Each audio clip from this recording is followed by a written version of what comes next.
ಎಲ್ಲರಿಗೂ ನಮಸ್ಕಾರ. Welcome to my channel. ಇವತ್ತಿನ ವಿಡಿಯೋದಲ್ಲಿ ಬೆಳಗಿನ ತಿಂಡಿಗೊಂದು ಸೂಪರ್ ಟೇಸ್ಟಿ ಆಗಿರುವಂತಹ ಕ್ಯಾಪ್ಸಿಕಮ್ ರೈಸ್ ಯಾವ ರೀತಿಯಾಗಿ ಮಾಡೋದು ಅಂತ ತಿಳಿಸ್ಕೊಡ್ತೀನಿ.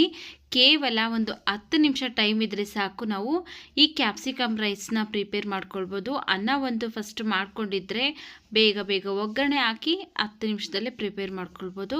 ನೋಡಿ, ಇಲ್ಲಿ ನಾನು ಉದ್ರುದ್ರಾಗಿ ಅನ್ನನ ಮಾಡಿ ಇಟ್ಕೊಂಡಿದ್ದೀನಿ. ಈಗ ಈ ಅನ್ನನ ಸೈಡ್ಗೆ ಇಟ್ಟು ನಾವು ಒಗ್ಗರಣೆ ಮಾಡ್ಕೊಳ್ಳೋಣ ಬನ್ನಿ. ಸ್ಟವ್ ಮೇಲೆ ಒಂದು ಬಾಣಲಿ ಬಿಸಿಗಿಟ್ಟು ಅದಕ್ಕೆ ನಾನು 2 ಟೇಬಲ್ ಸ್ಪೂನ್ ಆಗೋಷ್ಟು ಎಣ್ಣೆ ಹಾಕ್ಕೊಳ್ತಾ ಇದ್ದೀನಿ. ಎಣ್ಣೆ ಬಿಸಿ ಆದಮೇಲೆ ಸ್ವಲ್ಪ ಸಾಸಿವೆ ಹಾಗೆಯೇ ಸ್ವಲ್ಪ ಜೀರಿಗೆ ಹಾಕ್ಕೊಳ್ತಾ ಇದ್ದೀನಿ.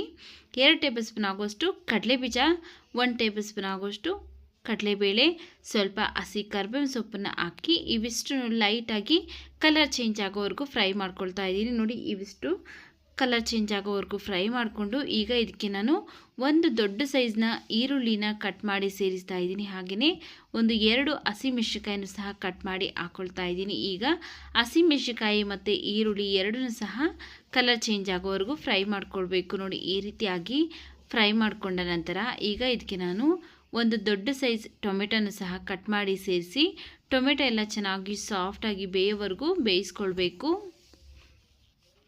ನೀವು ಬಿಸಿ ಅನ್ನ ಅಲ್ಲದೇ ತಂಗ್ಳನ್ನದಲ್ಲೂ ಸಹ ಈ ರೆಸಿಪಿನ ಟ್ರೈ ಮಾಡ್ಬೋದು. ತುಂಬ ರುಚಿಯಾಗಿರುತ್ತೆ. ನೋಡಿ, ಇಲ್ಲಿ ಟೊಮೆಟೊ ಎಲ್ಲ ಚೆನ್ನಾಗಿ ಸಾಫ್ಟಾಗಿ ಬೆಂದಾದಮೇಲೆ ಈಗ ಇದಕ್ಕೆ ನಾನು 2 ಮೀಡಿಯಮ್ ಸೈಜ್ನ ಕ್ಯಾಪ್ಸಿಕಮ್ನ ಕಟ್ ಮಾಡಿ ಸೇರಿಸ್ತಾ ಇದ್ದೀನಿ.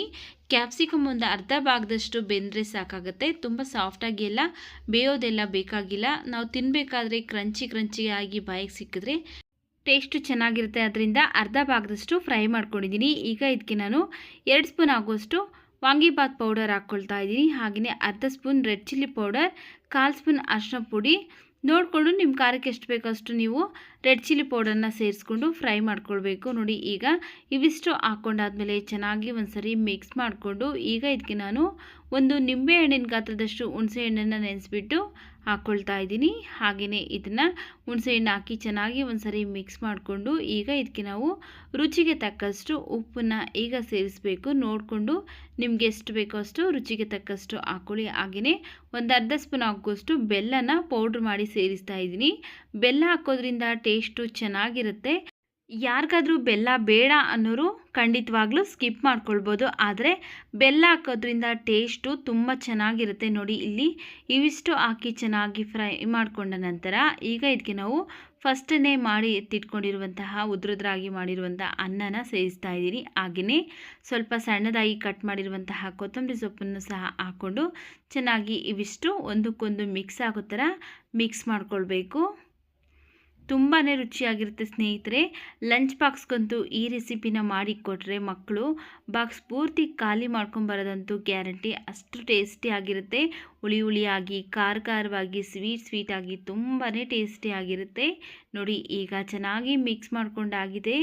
ರುಚಿಯಾದಂತಹ ಕ್ಯಾಪ್ಸಿಕಮ್ ರೈಸ್ ರೆಡಿ ಆಗಿದೆ. ವಿಡಿಯೋ ಇಷ್ಟ ಆಗಿದರೆ ವಿಡಿಯೋಗೊಂದು ಲೈಕ್ ಮಾಡಿ, ವಿಡಿಯೋವನ್ನು ಶೇರ್ ಮಾಡಿ, ನಮ್ಮ ಚಾನಲ್ಗೆ ಸಬ್ಸ್ಕ್ರೈಬ್ ಮಾಡಿ ಸಪೋರ್ಟ್ ಮಾಡಿ. ಮುಂದೆ ಒಂದೊಳ್ಳೆ ವಿಡಿಯೋದೊಂದಿಗೆ ಭೇಟಿಯಾಗೋಣ. ಅಲ್ಲಿವರೆಗೂ ವಿಡಿಯೋ ನೋಡಿದ್ದಕ್ಕಾಗಿ ಧನ್ಯವಾದಗಳು.